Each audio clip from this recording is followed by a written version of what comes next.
You ever have one of those moments where you think you're standing up for what's right, only to realize you might have just made yourself look like a complete fool? Yeah, that was me on a Thursday night in a restaurant. So fancy, they didn't even list prices on the menu.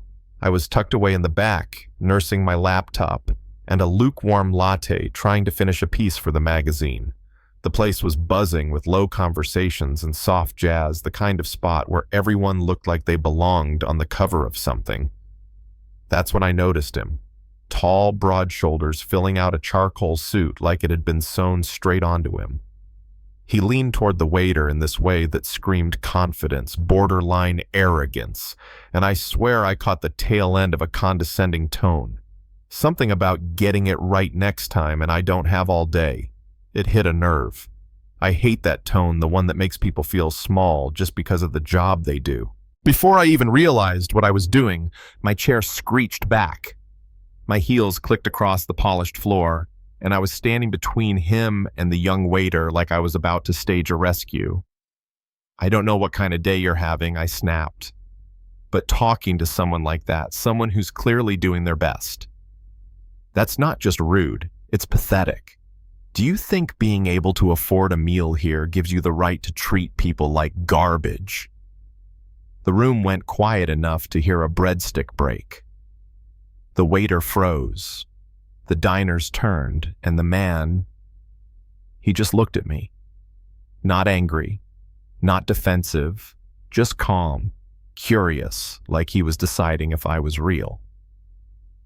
"Have we met?" he asked, voice smooth enough to belong in a commercial. "No," I shot back, "but I don't need to know you to recognize bad manners." That's when a woman's voice cut through, measured, elegant. "Elliot." We both turned. She was in her late 50s, pearls at her throat hair pinned like a sculptor had spent hours on it. She carried herself like someone who could get an entire room to hush with just a glance. And the way she looked at me, I couldn't read it, but it was definitely not disapproval.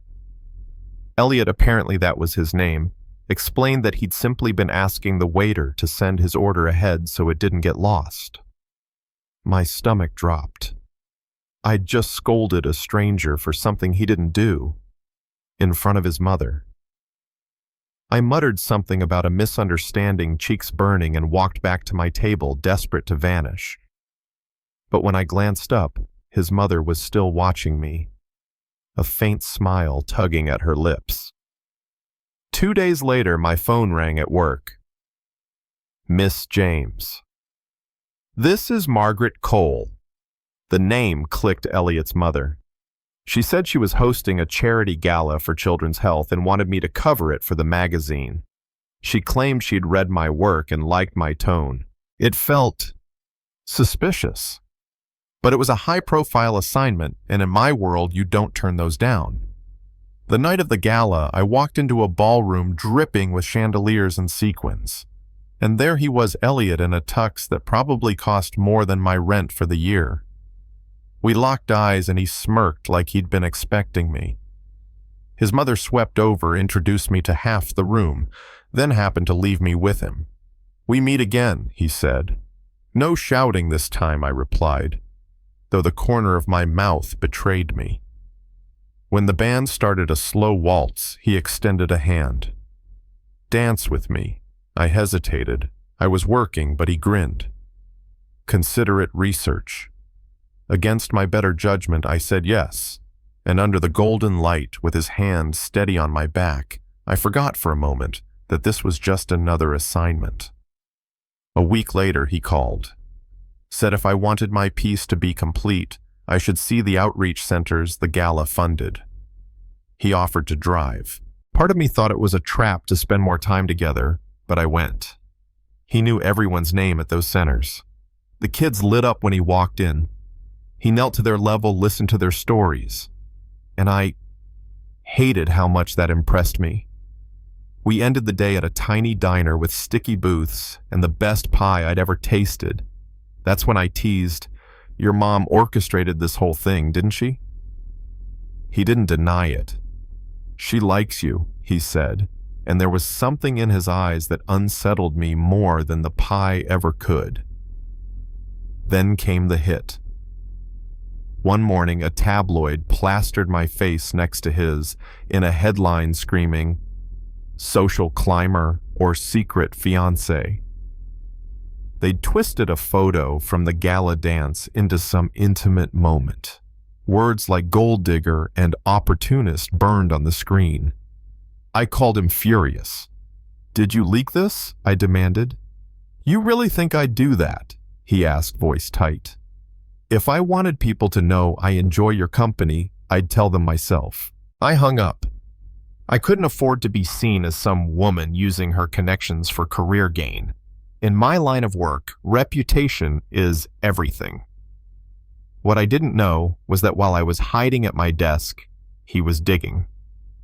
He hired a private investigator, traced the leak back to a gossip reporter with an axe to grind, and forced the paper to issue a public retraction. Not just that he went to a respected business magazine and praised my professionalism, made sure my name was cleared. When I saw the statement, I didn't feel relief so much as conflicted gratitude. He hadn't had to do that.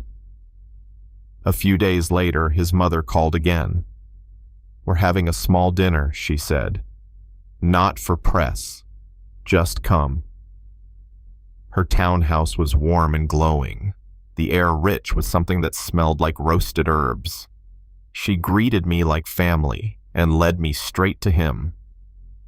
"I wasn't sure you'd come," he said quietly. "I wasn't sure I should," I admitted. Then I told him the truth. I'd been angry because he could make problems disappear, and that made me feel powerless. "I'm not here to take your power," he said. "I'm trying to stand with you." There was something in his eyes then, something unguarded that made me believe him. We stood there, the noise of the dinner fading until his fingers brushed mine. I didn't pull away. Later, as he walked me to the gate, I told him, "You're still too used to getting your way. And you're still not afraid to tell me," so he replied, smiling. I laughed, shook my head, then kissed him. Just a simple, steady kiss, not fireworks, but the kind of spark you know could light something real. We made a deal for coffee next week, my choice of place. And as I walked away, I realized sometimes the best things come from the worst misunderstandings. But I'll let you be the judge. Was I right to call him out that night, or was I completely out of line? Tell me in the comments, because I know this one's going to stir up some opinions.